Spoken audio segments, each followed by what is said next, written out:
The first step of the process, we need to use yellow, or in this case orange, Tamiya Clear Orange, on the very tip of the las cannon. Now we can substitute the Tamiya Clears with inks. The advantage of using the Tamiya Clear is that they are alcohol based, they thin much more effectively, and we can build in more layers to create a deeper overall appearance. However, running aerosolizing alcohol does run its own risks. It can be uncomfortable, it's expensive to buy, and Tamiya Clear has a horrible habit of drying up very quickly. You can create a very similar, just as in-depth effect with inks.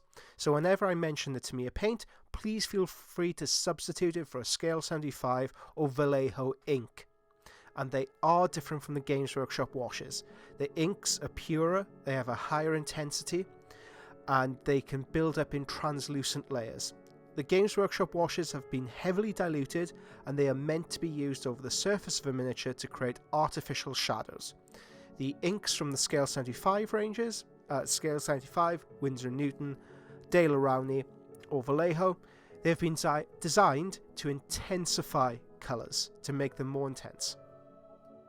Let's begin the process by adding orange clear into the airbrush, and I'm using the Tamiya Clear X20A thinner. It's very important that we only use the Tamiya thinner with the clear paints. This is roughly a ratio of 2:1 paint to thinner, so 2 parts paint to 1 part thinner. Now when you initially airbrush this on the miniature, you may not see much of a difference. Allow it to dry, allow it to cure, add another layer, and then keep building. We want this to be quite a broad application of the paint, and in each subsequent stage we'll airbrush less and less of the miniature.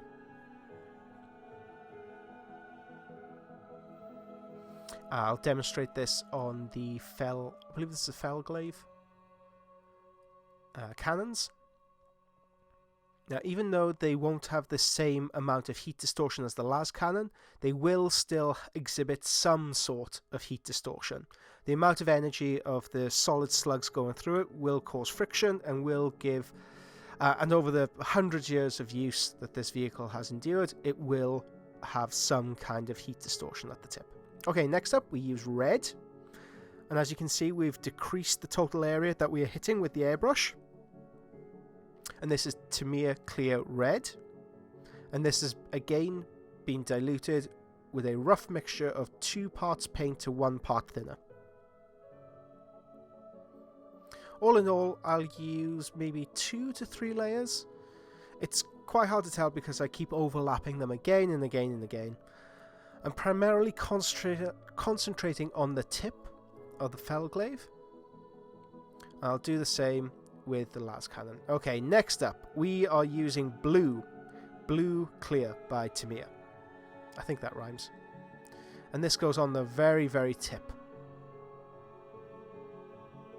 So we have this striated band from a rather large orange to then a smaller red to blue at the very tip.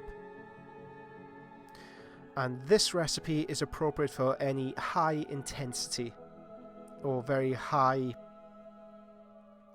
heat coming from the barrels of the weapon. It runs the gamut from orange through to red through to blue. And this is the traditional way. This is a way you may have seen or may have been taught before. So here's a slightly different one, slightly easier to do.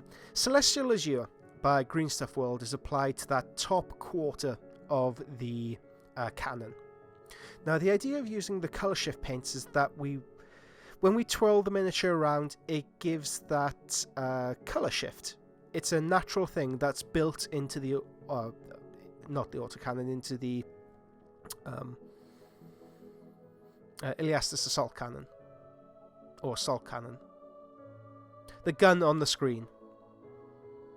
Okay, next up we are using Nebula Copper, again by Green Stuff World, slightly more red pigmented, and this again plays the advantage of the color shift paint. It gives a much more maybe natural or unnatural look to the miniature, and this is better for low intensity, low heat exchanges. because as the heat warps, as the heat intensifies in the metal, it will distort it even further. So we have a wider range of colours, the higher the heat, lower range of colours, the lower the heat. That's it. Nice, short, sharp and sweet video tutorial. We will begin on to part 2 of the oil weathering next, I believe. Thank you very much. Catch you next time.